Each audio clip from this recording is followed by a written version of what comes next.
там, молят о помощи. Там так руки вверх называют, говорит, пожалуйста, пожалуйста, не убивай меня, не убивай меня. Он так на него смотрит, ждет, пока он выговорится. Только за раз, два. Для меня это было понятно, что это в начало именно войны, и других вариантов нету. Это дождь прямо из ракет, это все небо в полосах. Мой друг стреляет, попадает, тот умирает, но вместе с тем мой друг сразу получает в спину пулю. Это охота, просто охота. Курицы у тебя бегают, и ты просто с ружбайкой ходишь и отстреливаешь. Вот происходило ровно то же самое. Все, то есть я уже готов принять пулю, и в этот момент он мне просто заламывает одну руку, вторую, затягивает стрэпом руку, начинает меня выводить. У меня были выбиты зубы, было разорвано, порвано одно ухо, и второе просто поломано. И через 4 дня нас спустили под землю, где я провел год и 4 месяца без вылаза.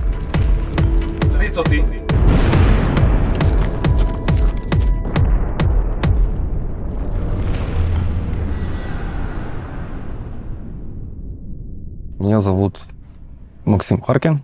Я пленник бывший, да, из сектора Газа. Провел в плену 738 дней. Был освобожден 13 октября 2025 года. В Израиль я переехал в 2005 году, еще до своего совершеннолетия. Переехал отдельно. Семья моя уже была там к тому времени несколько лет. Это мама и папа. Уж только потом у меня родился младший брат мой, которому на сегодняшний день 14 лет, мне 38 будет через неделю. Проходил там срочную службу, потом резервную службу. То есть это сборы каждый год или в определенных ситуациях.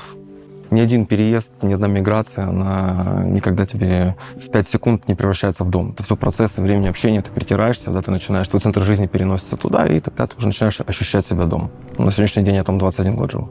Мой обычный день. Работа. Очень много работы, потому что жить очень тяжело. Страна очень дорогая, с очень большими налогами. Работал в строительстве, менеджером по продажам. Иногда 2-3 работы, потому что это квартира, это все расходы, это все. Потом появился ребенок. Тянешь, работаешь, делаешь все, что необходимо. На фестиваль я попал по приглашению своих друзей. Матиас и Навбурштейн. Ребята меня старше буквально 5 лет. Матиаса я знаю еще по резервистским сборам в армии, то есть это больше 10 лет. От него я узнал, что есть фестиваль. Почему бы не поехать? Мне было интересно. Это был первый раз, когда я поехал на открытую вечеринку.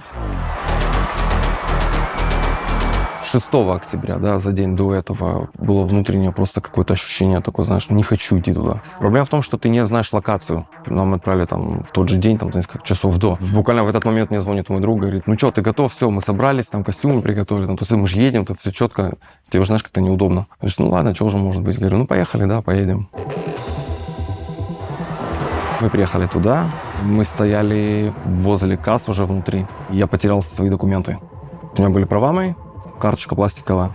Я ее где-то там выронил. Я думаю, ну все, короче, надо разворачиваться. Просто разворачивайся, уходи. Я подошел там к этим кассам. Девочки в секунду действительно нашли мои документы. То есть кто-то там дал, видимо. Еще там я сказал, ладно, хорошо. Мы заходим внутрь, я встречаю начальника охраны. Он говорит, нет, до 5 утра выход не разрешен. То есть если ты выходишь, то больше не заходишь. Последний звоночек. Разворачивайся, уходи. Блин, у тебя охрана, у тебя безопасность, у тебя полиция, у тебя... То есть все четко. Счастливые люди, молодежь. Все радуются, классно, музыка интересно, весело. Все, получаешь удовольствие просто.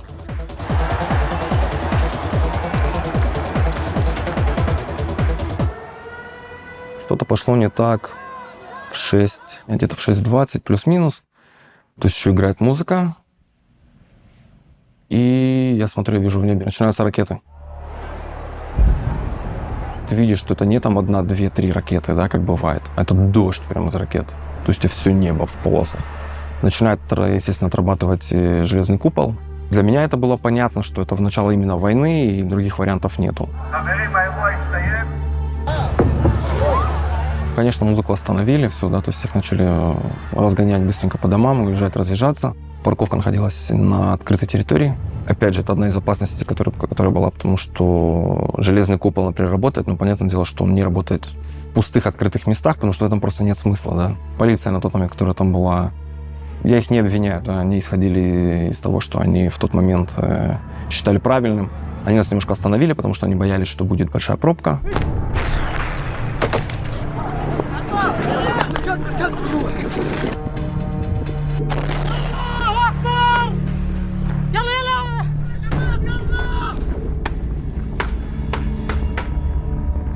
В это самое время ХАМАЗ прорывает заграждение, да, и я выезжаю на дорогу. Мои друзья, они едут в своей машине, буквально разница между нами где-то минута.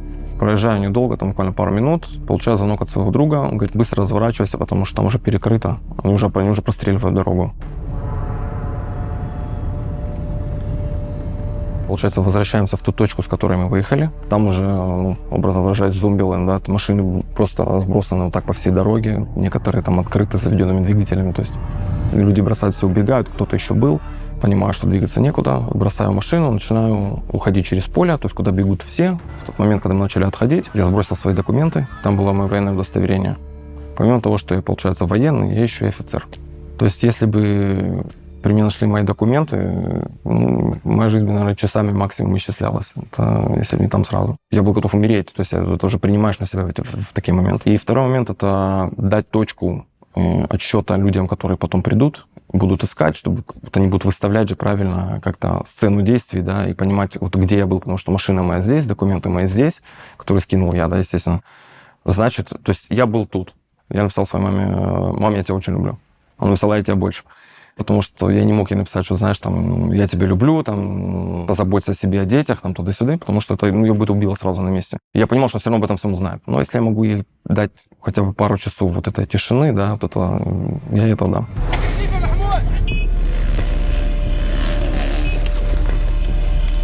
Звонок от моего друга.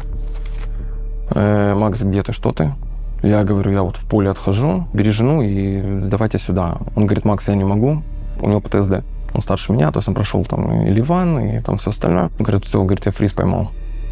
Он говорит: «Я не могу, я не понимаю, говорит, что происходит». Я слышу его жену, его жена там говорит рядом: «Макс, пожалуйста, приди, помоги, спаси нас, потому что я не знаю, что с ним делать». Я возвращаюсь к нему, я его обнимаю, говорю: «Дружище, давай, приходи в себя». Он говорит: нам надо двигаться, надо идти». Он растормошился. По нам уже начинают стрелять, уже конкретно по нам.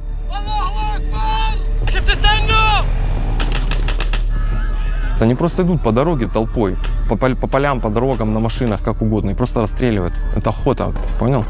Просто охота. Вот, ты представляешь, как курицы у тебя бегают, и ты просто с ружбайкой ходишь и отстреливаешь. Вот происходило ровно то же самое. Важно понимать, это там не одна-две пули, это просто дождь. Мы принимаем решение залечь на землю под деревьями, спрятаться там. У тебя шок тотальный. Вооружен только мой друг, у него есть свое табельное оружие. Залегаем мы на земле там, да, под деревьями. В общей сложности у нас там было 11 человек. Стрельба очень массивная. Мы слышим, как работают вертолеты, да, стреляют. Мы слышим танк сопровождают РПГ, прилетают и к нам, буквально там в нескольких метрах от нас. То есть там взрывается все, машины, которые взрываются. Танк проходит мимо нас, не останавливаясь, просто уходит дальше. Стрельба, вот это Аллаху Акбар, Аллаху Акбар, Аллаху Акбар, Аллаху Акбар, Аллаху Акбар. Друг мой, получается, он передо мной, он с оружием лежит, то есть он смотрит на дорогу. Там был еще один полицейский, тоже с оружием. Я ему сказал, говорю: если мой друг, говорю, на дорогу смотрит, прикрой ему спину с поля, говорю, потому что кроме тебя некого и оружия нет. Он сидит просто, смотрит в стену тупо в ноль, знаешь, и там, я РПГ поймал, я РПГ поймал, я РПГ поймал. Я думаю, все. В общем, они приближаются к нам. Мой друг стреляет, тот умирает, вместе с тем мой друг сразу получает в спину пулю.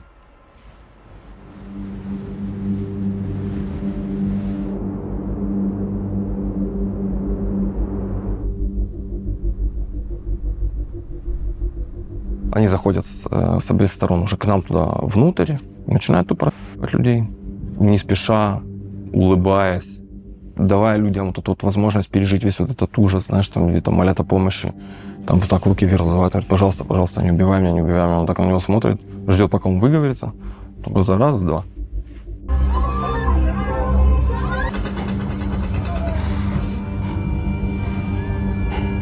Собственно, я тоже должен был умереть, по идее, потому что мне тоже выстрелили в голову с расстояния где-то в полметра плюс-минус максимум.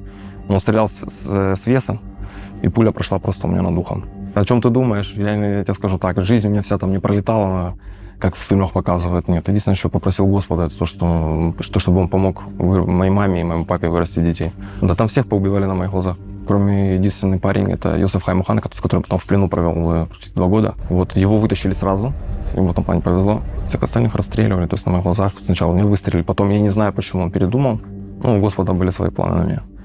Все, то есть я уже готов принять пулю, и в этот момент он мне просто заламывает одну руку, вторую. затягивает стрэпом руку, начинает меня выводить. Естественно, все это сопровождалось ударами всего чего угодно. Руки, ноги, приклады. Меня выводят из этих кустов, да, там, заломанного там лупят. Я смотрю, их там человек 30. У меня в голове нонсенс. Я не могу себе представить в самотошном сне. 30 стоит здесь. Я вот так поднимаю чуть-чуть глаза. А там еще человек 100. И они стоят просто, как будто они на свадьбе. Все это снимают, у них фотограф свадебный с собой, все улыбаются, все хорошо. Они стоят, у тебя вот так вот пикапов штук 10 стоит вдоль. И трупы вот так лежат, просто усеяны трупами все. Детей. Ты бы не сказал мне, солдат, детей. Там же не только Хамас был, да, там и Джад Ислами был, там еще, по-моему, какие-то там маленькие ответвления их. Часть из них, большая часть, это просто люди, одеты в гражданскую одежду, в тапочках, в шлепанцах, в кроссовках, там, с развеской или просто с автоматом наперевес, и все. То есть они идут и лупят. Потом меня повалили на асфальт, подняли голову, я думал, мне сейчас его требуют, я честно скажу. Ну, мне вместо этого баклажку с водой засунули в рот. И заломанно вот так погрузили в пикап. На маски, как лыжные маски. Ну, то же самое, те, которыми они пользовались, собственно. Ну, такую маску разворачиваю тебе на голову, хлоп, и в пикап. Ткань была плохо, как бы тонкая очень, поэтому, как бы, знаешь, видно было немного. Развернулись, и они поехали, уже в газу.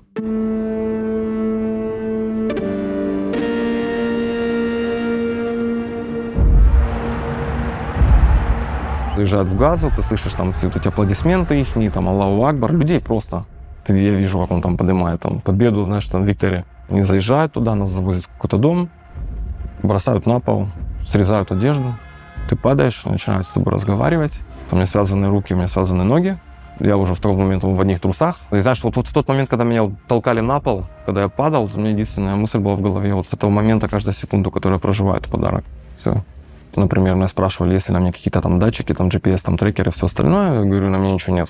Он говорит, я сейчас возьму просто, начну тебя током пробивать по частям, если где-то на это напарюсь, тебе петля.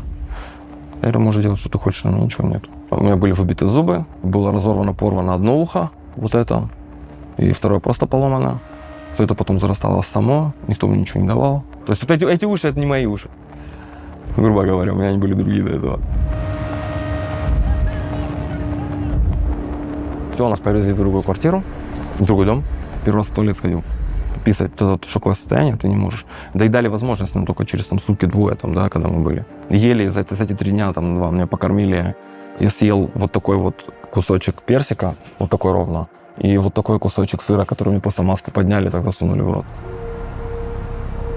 Был дом, в котором мы провели где-то месяца 3, по-моему, или 4. Когда-то кормили, когда-то не кормили, никаких там излишеств у нас не было. Преувеличу, наверное, если скажу, что за эти 2 года, если я там 500-600 грамм мяса съел вообще какого-то, то я как бы это я назвездил, скажем так, да, того меньше. Иногда у нас рацион просто составлял, там, например, тебе дают 1 финик утром, там, 1 вечером. Это твоя еда, 24 часа, к примеру. На 36-й, по-моему, или на 37-й день нашего пребывания в секторе Газа нам сказали, что с этого дня нас будут кормить 1 раз. Можно подумать, до этого нас кормили много раз. Хуже. Поэтому мы для них тупо мясо, живой щит, и они нас так на протяжении 2 лет использовали. Разбрасывали, переводили, потому что чтобы свои жопы прикрывать. Это то, чем они занимались. Короче, в общей сложности сверху, над землей, я провел 8 месяцев. Это была самая активная фаза, да, военных действий.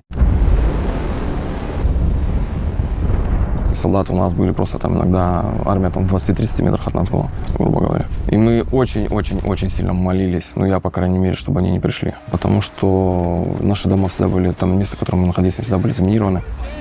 Ну, во-первых, мы умрем. Я 7 октября понял, что я мертвый. Мне как бы, да, уже что есть. Ребят жалко. Потом случилось 8 июня 24 года. Ихний приход и отход, и вот это все это сопровождалось таким концертом. Это 24 часа у тебя происходит, это важно понять, да, ты не сидишь там, это где-то там, это у тебя над головой. В тот момент это прям все, то есть мы уже попрощались друг с другом, сказали, все, приятно было познакомиться. И через 4 дня нас спустили под землю, где я провел год и 4 месяца без вылаза. У тебя есть тоннель, в котором можно жить. Комнаты, это все, наверное, то есть прям действительно. Есть тоннели, которые используются для транспортировки людей, грузов, оружия, там, чего-то угодно. Все это находится под домами, под людьми. Это важно понимать. То есть там целая сетка огромная, просто огромная. Комната, в которой мы были, например, 1,67 м, 4,40 м, Ну, 1,85 м, там, 1,87 м. И нас 6 человек. Это мы там живем. У них была, естественно, основная комната, у них были телефоны, у них были спутниковые телевизоры, у них были принтеры, у них были лэптопы, у них было все, что им было необходимо. У нас не было ничего, естественно. Мы как собаки Павлова были. То есть у нас есть лампочка, и они, соответственно, тебе моргают. Если они тебе моргают, значит, ты должен идти туда. Я пошел, мне завязали глаза, завели в комнату.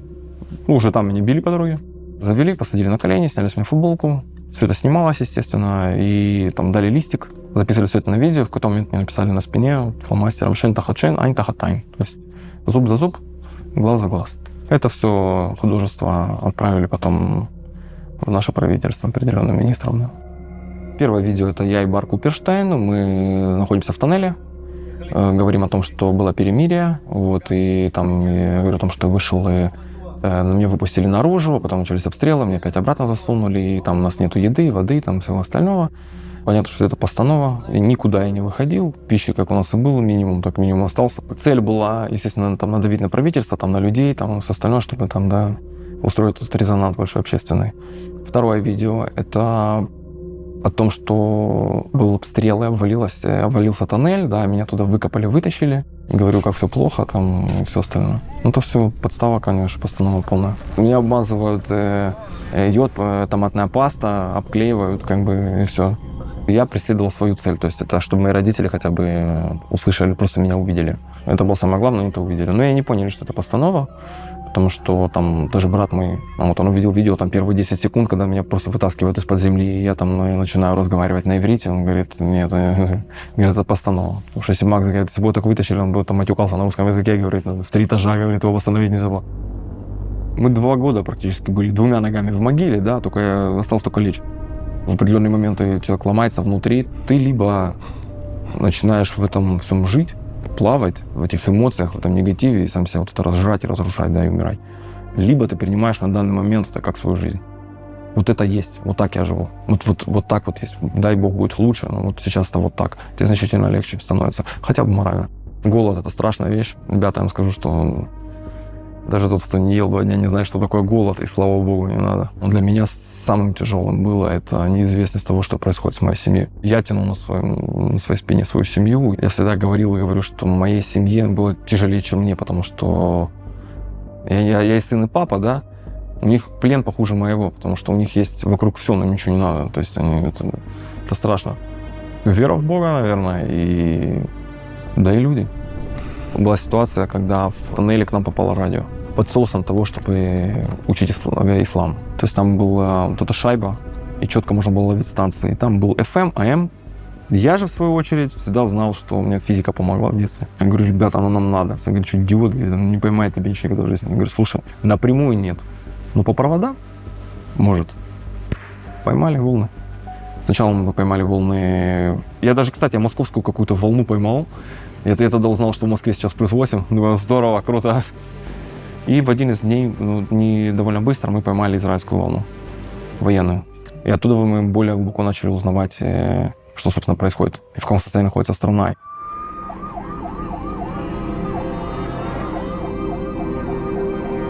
Если ты считаешь, что я оказался дома исключительно потому, что верхушка правительства захотела, чтобы я оказался дома, я с этим не согласен. Конечно, люди — это огромное давление. Это огромное давление. Они начали уходить на улицы, и когда ты видишь там 300-500 тысяч, понимаешь, постоянно. Мы знали о том, что будет освобождение, но о том, что будет сделка. Но опять же, где-то часов 36, наверное, до этого нас перевели из одного тоннеля в другой. Там нас соединили еще с ребятами, то есть у нас входило там 12, по-моему, 13 человек. Мы все в этом туннеле вот так стоим в шеренгу. КамАЗ, да, они всегда знают, как тебя притушить. Вы поедете на обмен. Вы должны понимать, что еще ничего не закрыто.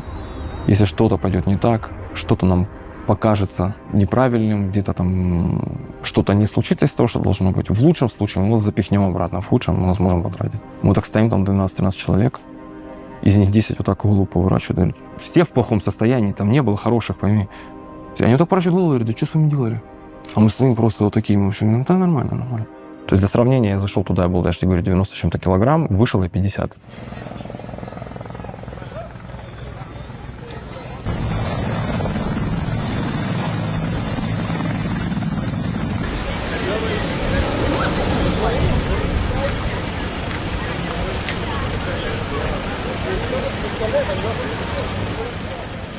Первым делом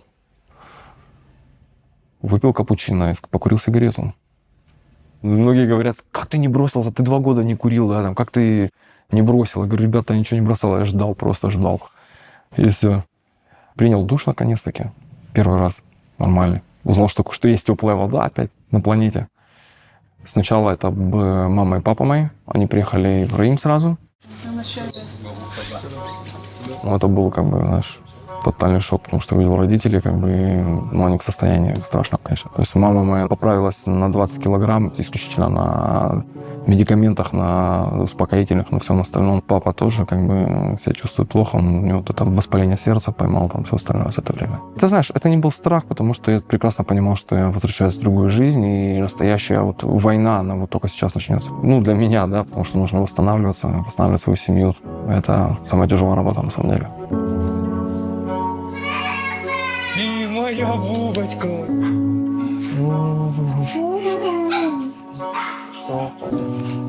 Слушай, это было очень страшно, потому что для меня я отсутствовал 2 года как раз, знаешь, в то время, когда ребенок начинает себя полностью осознавать, когда у него лично я появляется, вот эта память. Но все, открылась дверь, папа, и все, и я растаял. Конечно, ты что? И все, у меня все страхи прям вообще рукой сняло. Стой, иди. Иди. Ты мой золото, мой золото. И больше почему?